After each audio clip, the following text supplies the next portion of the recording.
Israel is not looking for peace. Israel is looking for domination.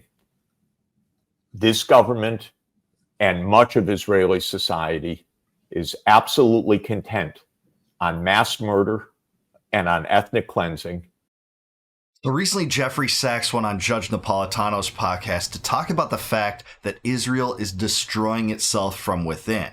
This, as Israel talks about annexing Gaza and actually occupying it as if their policies that are murderous in Gaza aren't already controversial and aren't already turning world opinion and a lot of the opinions of the American people against it. He chimes in on this and talks about its ramifications and where the U.S. goes from here. So let's get his take on that. Please like the video and subscribe to the channel.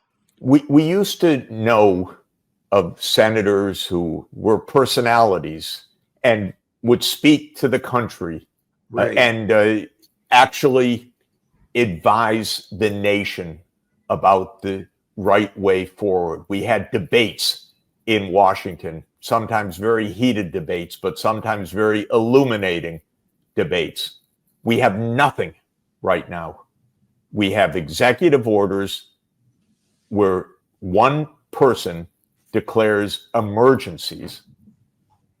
We have silence from the Congress as if it doesn't exist at all. We have a Supreme Court that basically shades its eyes and turns away and lets this destruction of the constitutional order proceed. We have spokespeople completely unqualified, knowing nothing, opining on the gravest matters of international relations because they're in the White House without any responsibility. I don't even want to name names. It's so ugly, the things that have been coming out of the White House in the last few days, and the idiocy of it, of people who know nothing about the world except that they're making the world far more dangerous every single day. Yeah, it's the same thing every time, no matter who you vote for. You always get John McCain. My friend Thomas Woods said that for the first time. But hey, the state remains the same, regardless of the names. That's the point of the military-industrial complex and the Israel lobby. And you have a Congress that essentially just rubber stamps anything that the president wants to do. No debates, especially on the issue of Israel, because the Israel lobby has such pervasive power in the United States, not only on our elected officials, but also on the bureaucracy that supposedly supports it, even though the bureaucracy enacts a lot of the policies that we live under, rather than actually the electoral results and representative, supposedly, results of our elections doing that. We live under the auspices of, some kind of democracy or republic, but we actually in practice live under an oligarchy. Nothing shows that more than U.S. policy toward Israel, as it talks about occupying Gaza and enacts a genocide there, and disaster relief is being withheld if you boycott Israel, and hey, let's shelve our interests in Iran over launching a war there. All sorts of these policies are doing nothing to satisfy the American people and doing everything to compound what they warn about, and that's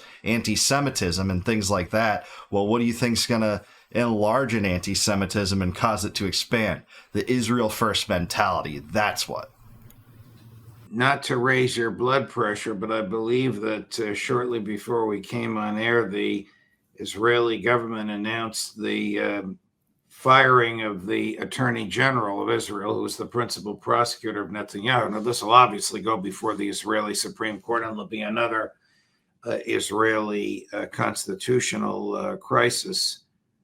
Whether Israel survives all of this, we don't know, because it is in the process of self-destructing, undermining the most basic legitimacy of the state in an orgy of murder. In an orgy of genocide, where the ministers of the government have left any even slightest compunction about talking about genocide openly. And the United States is completely complicit in this. Completely. Yeah, I mean, they'll do anything to cover up for their atrocities in Gaza, not only the genocide, but the mass starvation campaign. You saw 400 aid stations reduced to 4. We can't help but seeing the videos and pictures of emaciated children come out of there, despite the fact Netanyahu's saying, no, there's no such thing as starving in Gaza. The people aren't starving in Gaza. We're not starving them. Even though we know from whistleblowers, not only are they starving them, but they're picking them off with weaponry, with firearms, the IDF are, when they line up for aid stations. That's killed about 1,200 people alone, and that's to say nothing about the 60 to 100,000 they've already killed there in a population of about 2 million, with, by the way, about 150,000 missing. A majority of might be dead already, so that's what we're seeing here. And they're trying to impeach the Attorney General, who has levied charges against Netanyahu for fraud and corruption, which he probably would have already gone down for if not for October 7th. That leads to questions as to why October 7th happened when we know that Mossad knew about that a year in advance. This has been reported by mainstream Israeli news, and Egypt warned them that that was coming 3 days in advance. You know, there's just too many things that line up toward Netanyahu being a supervillain here in every possible way. And again, Trump's our president, so he's complicit in it, but it goes far beyond Trump. It is the completely compromised American political class. Yes, it is.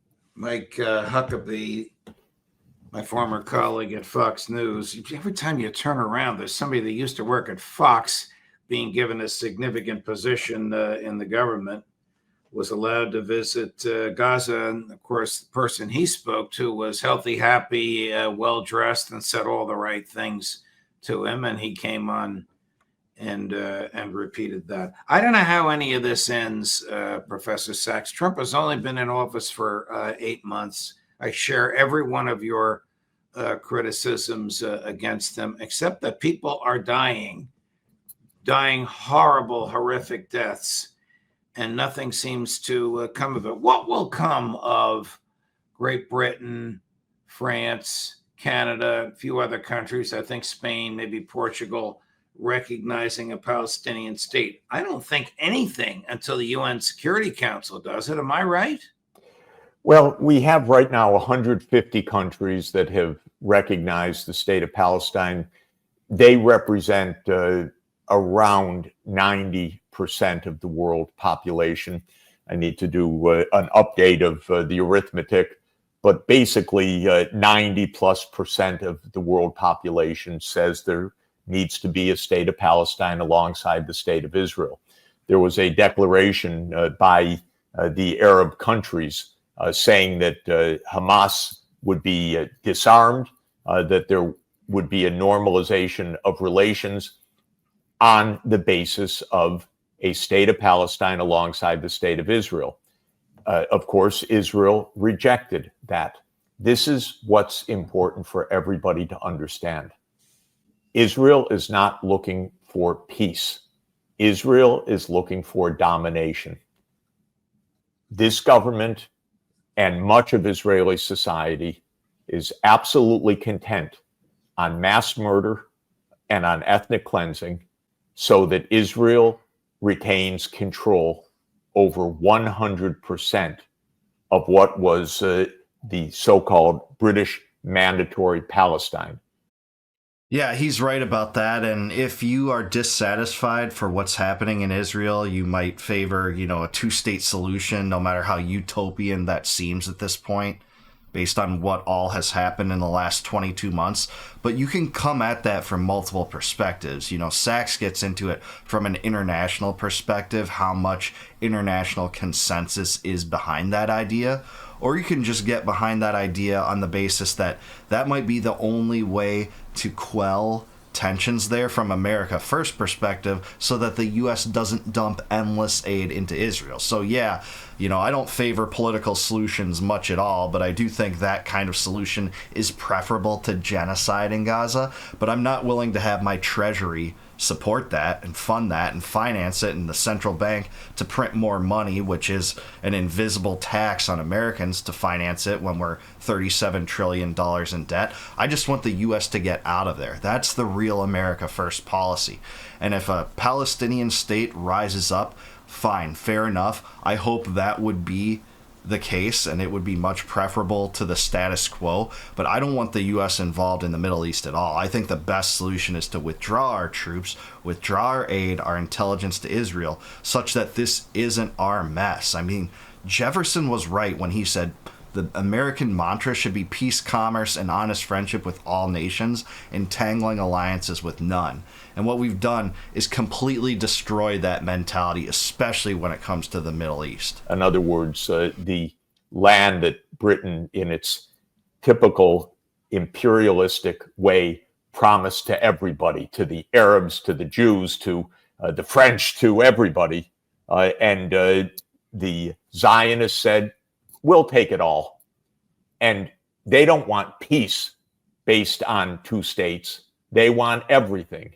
And since there just happen to be some millions of Arabs living there, they're just going to have to leave or starve to death or be killed or submit to apartheid rule. That's all that's going on. There is no attempt in the United States or Israel to actually make peace. But for 90% of the world, what's happening is abhorrent. And for most of American citizens, who of course play no role in our government in foreign policy whatsoever, no voice, no say, no reflection of our attitudes, we are revolted by Israel's extraordinarily cruel, I lose the words, but it is a genocide. Yeah, man, I feel him there. He says it all the right ways in the saddest tone and the most disgusted tone, but we're with him there, and it makes U.S. aid to Israel especially hypocritical in these times, and the constant money flow there when, again, the U.S. is $37 trillion in debt. We have Palestinian masses huddled together, mostly in the south of Gaza now because, most of the strip's been completely leveled. There's regions that were essentially Gazan metropolises like Rafah, where it's something like 80% of the buildings are now decimated with rubble, with children being pulled up from that rubble. It's just disgusting. And no matter how much the Zionists, claim, that is affecting people, and I do think that more eyes are waking up to it now. But this is the Israel first mentality, and Gazans have been an occupied people since 1967, and I don't listen to the people that say that it ended in 2005 when they supposedly unoccupied Gaza. No, they sent occupying forces to the West Bank and maintained the blockade. They maintained the strict controls over passing within or without, even for Gazans themselves. They don't have the same rights. They're a subjugated people. Israel controls the power and electricity. They control the trade that goes in. And they say, oh, we just don't want weapons to get into Hamas. And then so they limit stuff like flour and food and basic necessities. There's been a 3-month embargo just on aid for people trying to feed those beleaguered, poor people there that are just enduring this devastation. So I share his frustrations, I share his agony, and the best solution is for the U.S. to cut off all aid to Israel. It's not enough to just have less aid or reforms. It's to cut off all aid. And just to say, it's two countries now, and you ask, will something come of this? Yes. In the end, there will be a state of Palestine. How many people die beforehand is the real question, but there absolutely will be a state of Palestine. There is a question, will there be a state of Israel? Because if Israel is so shockingly, disgustingly brazen in this mass murder, how is Israel going to go on among the community of nations? That's the real question. It's Yeah, he's right about that. He's more optimistic than me about the possibility and potential for a future Palestinian state. I mean, we'll see. I would like that to be the case rather than what exists now. I don't believe in any state or government, by the way. I'm a total voluntarist. But it would be better, I think, for people to live in peace if they had actual self autonomy over themselves rather than being a subjugated people beholden to Israel and whatever Israel wants to do there, which is a campaign of murder right now. As far as Israel, yeah, it is destroying itself from within, and we just don't know how whether this could break into a larger scale war in the Middle East like what happened in 67 and 73. The US has tried to prevent that possibility from happening by giving aid to Jordan and Egypt, mostly because of the Camp David Accords, I think in 1979, where, the US gives Egypt something like $1.3 billion a year with the expressed mentality that, yeah, we're giving you this money as long as you don't go to war with Israel again, which happened in 67 and 73. But, who knows? Maybe that won't be the case always. Maybe there will be a united coalition of Arab states to invade Israel again. And, if the U.S. might be placed in a precarious situation, the AIPAC and Israel lobby has a lot of power now. That might not be the case in the future with attitudes toward Israel dwindling, especially with younger people, and the generations are being replaced to some extent. That won't manifest into political changes now, but it could in the future. So we'll have to see where this goes. But yeah, Israel's doing whatever it can to destroy itself from within and turn international opinion and American opinion against it right now. Hard to know whether these people like Rubio are so dense that they don't understand anything, or so vulgar that they obfuscate everything. But Rubio's not working towards a two-state solution. No. What's his complaint? Do your diplomacy. That's your job, Mr. Secretary of State. Do your diplomacy. But you're not doing any diplomacy. So who are you to say what other countries should do? Because you and your administration is not engaged in diplomacy. It's engaged in war. War is not diplomacy. Yeah, Washington thinks war is diplomacy, or it's the only foreign policy choice. It's the leading foreign policy choice. Bomb strikes, regime changes, entangling alliances with Israel, just doing whatever Israel wants to do. That is the default foreign policy position in Washington, and that is the case with Rubio, but it's also the case in general, regardless of who the presidential occupant is or who he appoints to be the Secretary of State. There's an alarming amount of continuity in that, from my entire lifetime. Most of this last century has been that, especially in my lifetime, where the Israel lobby and military-industrial complex controls things, not voters at the ballot box, that's for sure. Diplomacy is finding a way to peace. What are you doing, Mr. Rubio, to find a way to peace and a two-state solution? Nothing. So every word that Rubio utters is either this measure of how dense he might be or how much he wants to obfuscate the most basic point, that we are complicit in a genocide and do not find words for diplomacy, which 150 other countries have easily recognized. And by the way, that's 150 that have recognized Palestine. More than 180 have repeatedly voted for Palestinian right to political self-determination at the UN year after year. That, I know the count because I've done the arithmetic. It's 95% of the world population. Yeah, again, his point remains, but I don't really care what the globalist community thinks or what the international community thinks. I'm more premised in actually agreeing with him under the America First premise that this is a backward policy, regardless about how many countries, believe in a Palestinian state. I'm not trying to, throw shade upon anyone that believes as he does that counts for something.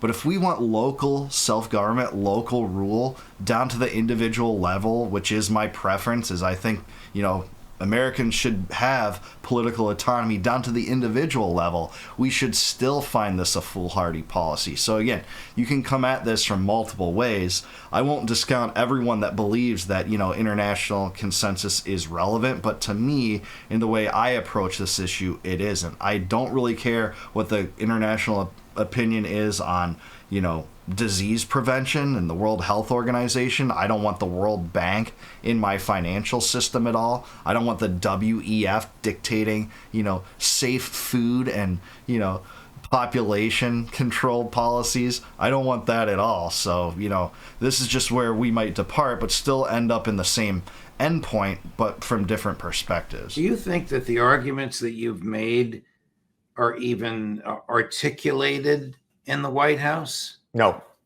I think the military-industrial state which runs our country lives in a delusion of being all-powerful and thinking that whenever there's resistance, all they have to do is escalate more arms, more military, more war, so that they can dictate. This has been like this for a long time. Again, I don't find anything particular with Trump except how obnoxious things are put. But Biden was terrible. Trump won same way. Obama, terrible. Bush, terrible. Bush Jr. This is why none of these problems get solved. It's not just that Trump's not solving them. The military-industrial state, as Eisenhower told us, took over our country by the mid-1960s, probably with the coup in which President Kennedy was assassinated. And since then, we don't have public opinion on foreign policy. We don't have American security interests. We just have war. Yeah, I couldn't agree with him more on this. This is very well put. It's in alignment with what I said earlier about the continuity in American foreign policy, no matter who is the president at the time. Only the theatrics and the stylistic elements change between them. There was a big change in that regard between Trump and Biden, but ultimately the policies are almost always the same. So he's totally right when he says, Trump's essentially no different despite, the crudeness in which he puts things. That's exactly what this is.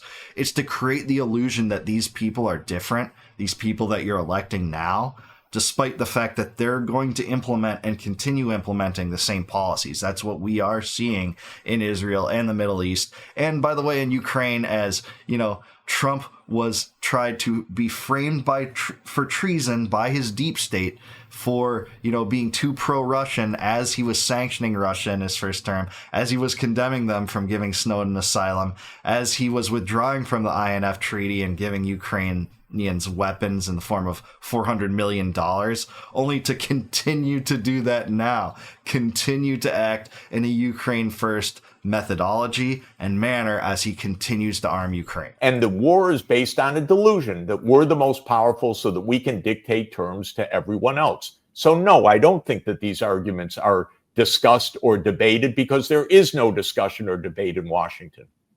None. By the way, there's an article today of some senators saying how unhappy they are in the Senate, and they say there's no debate in the Senate anymore. There isn't. I used to work in the Senate a long time ago, 52 years ago, when I was a kid. I saw real debate. There's no debate right now. So no, the things we're discussing, they're not discussed at all. They're too arrogant and too ignorant even to have the discussion. Yeah, he's right. Gone are the days of the Webster and Calhoun debates, that's for sure. And we do see that the Senate, controlled by Republicans, is just largely beholden to Trump and beholden to the Israel lobby. The leadership in government, and I don't think this is unique to Republicans, by the way, don't allow amendments even of bills from the floor. They write these major bills behind closed doors, like the Build Back Better bill and the Big Beautiful bill. Both BBBs, by the way, and both indistinguishable as far as I'm seeing it. And they don't allow, underlings in Congress to have any role in even seeing these bills ahead of time. There's the big push not even to allow representatives sufficient time to read and analyze bills before having to vote on them, by the way. All this plays into what Sachs is getting at, is that there really isn't any kind of debate or discussion or analysis of these policies. These policies are decided, and they just come up with a propaganda campaign to justify them and sell them to the American people afterward.